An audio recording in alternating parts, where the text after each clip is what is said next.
बिस्मिल्लाहिर्रहमानिर्रहीम। अस्सलाम वालेकुम दोस्तों, मैं डॉक्टर अली बलोच। उम्मीद है सब दोस्त खैर व आफियत से होंगे। दोस्तों, हमेशा की तरह आज भी अवेयरनेस देने जा रहा हूँ इस टॉपिक पे। बहुत ही अहम टॉपिक है। जो दोस्त नए हैं वो मेरे चैनल को सब्सक्राइब कर दें और लाइक भी कर दें ताकि इस तरह की और भी वीडियो आपको ईज़िली मिलती रहे। तो दोस्तों, शुरू करते हैं वीडियो को। इम्पोर्टेंसी नामर्दी क्या है।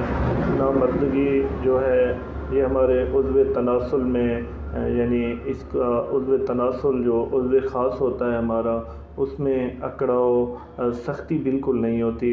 जब पेशेंट जमा करता है यानी अदाब मुबाशरत करता है अपने लाइफ पार्टनर के साथ, तो बिल्कुल यानी कि उसमें सख्ती टाइटपन बिल्कुल नहीं होता। तो इसी ही नामर्दी कहा जाता है। तो इसकी जो इकसाम है, उज़्वाती नवीयत भी है और नफ्सियाती वजूहात भी हैं। उज़वियाती जो हैं उसके हवाले से जो नवीयत है इसकी, हमारे उज़्व में किसी किस्म की उज़्व ख़ास में या टेस्टिस में यानी कि खुशियों में किसी किस्म का इशू होना, चोट लग जाना, या एड्रेनल ग्लैंड जो हमारे हैं वो हार्मोन खारिज करते हैं टेस्टोस्टेरोन, वो उस हार्मोन की कमी की वजह से या यानी कि किसी किस्म की रगड़ की वजह से हमारे उज़्व तनासुल में तनाव बिल्कुल ख़त्म हो जाता है, सख्ती बिल्कुल ख़त्म हो जाती है, यानी जो नसें हैं वो काफ़ी वीक हो जाती हैं। ये थी इसकी यानी कि जो हैं उज़वियाती नवीयात। और जो होती हैं नफ्सियाती, सबसे ज़्यादा 80% जो नामर्दी है या मर्दाना कमज़ोरी है, इसकी जो वजह है वो नफ्सियाती वजूहात हैं। यानी कि पेशेंट नफ्सियाती तौर पे डिप्रेशन का शिकार होता है, एंग्जाइटी का शिकार होता है, और साथ ही गम, परेशानियाँ, और कुछ लोग होते हैं इसकी जो वजह बनते हैं वो नशा वगैरह करते हैं। और कुछ जो है मुश्तज़ानी, जो नौजवान हैं आजकल हमारी यूथ का बहुत बड़ा मसला मुश्तज़ानी, हाथ के साथ ज़िना करना है, ये भी चल रहा है। उसकी वजह से भी ये यानी कि मामलात हो सकते हैं।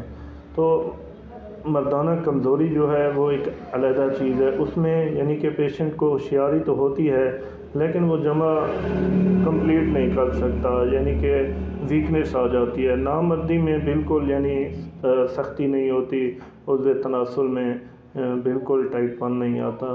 तो दोस्तों, इसकी जो वजूहात हैं वो यानी कि हमारे खुशियों में उज़्व तनासुल में किसी किस्म की इशू होना, यानी हमारे हार्मोन्स का इशू होना, और मुश्तज़ानी, हाथ के साथ जो ज़िना किया जाता है, और इग़लामबाज़ी, नशावर चीज़ों का, भांग, शराब, अल्कोहल, सिगरेट, ये चीज़ें इस्तेमाल करने की वजह से भी वीकनेस आ जाती है।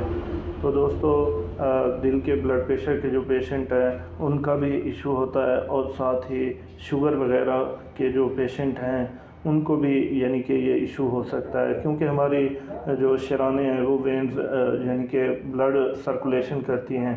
तो वेंस जो हैं उस तक ब्लड वगैरह पूरा नहीं पहुंच सकता, वेंस वगैरह भी यानी कि वीक हो जाती हैं, उज़्व तनासुल की जो नसें हैं वो कमज़ोर हो जाती हैं। तो दोस्तों, इसकी यानी कि कोशिश करें आप ना अपनी डाइट का ख्याल रखें। काफ़ी पेशेंट अपनी डाइट की वजह से काफ़ी बेस्ट हो जाते हैं। ये यानी कि ये नहीं है कि अगर किसी के मोटा ताज़ा बंदा है, सेहतमंद बंदा है, उसको ये ना हो। अक्सर ऐसे पेशेंट भी आते हैं जो बज़ाहिर ज़ाहिरी तौर पे तो सेहतमंद होते हैं लेकिन वो इम्पोटेंसी, नामर्दगी का या मर्दाना कमज़ोरी का शिकार होते हैं। तो दोस्तों, इसके हवाले से यानी कि इन्वेस्टिगेशन हम करते हैं कि आया कि नफ्सियाती वजूहात हैं या उज़वियाती वजूहात हैं, यानी किस वजह से पेशेंट को नामर्दी या मर्दाना कमज़ोरी हो रही है। तो दोस्तों, आजकल जो मेडिसन ली जाती है वगैरह वगैरह है, जो काफ़ी मेडिसन हकीम वगैरह तजवीज़ करके देते हैं, तो इनसे काफ़ी पेशेंट को नुकसान होता है। वक्ती तौर पे तो वगैरह फ़ायदा देती है, यानी कि जो जिनसी हवाले से मेडिसिन खाते हैं, लेकिन बाद में उनके गुर्दे, किडनी पे भी असर होता है और दिल पे भी असर होता है, काफ़ी परेशानियां क्रिएट होती हैं।